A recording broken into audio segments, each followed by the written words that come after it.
माने आज होची बुधवार आज बुधवार मोर लंच फ्लूड ब्लॉग को आपण मान को स्वागत।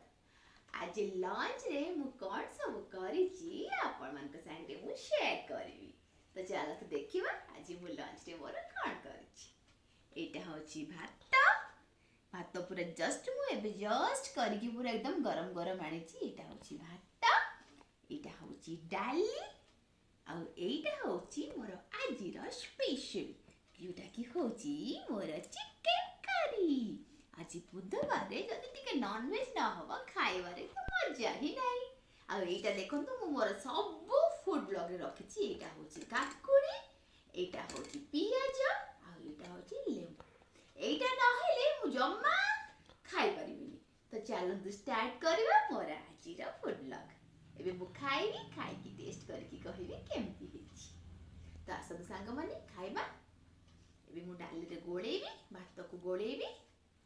एबे मु खाइकी कहूची मोर चिकन करी केमती हेछि।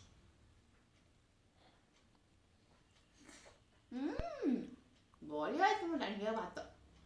ये देखो सांग माने ये मु चिकन फुटेले टिके ग्रेवी रे भलो कि ताके डिप करबी नहले चिकन खाइबारे मजा ही नै। ये देखो ये होची मोर चिकन एटा जीव मु को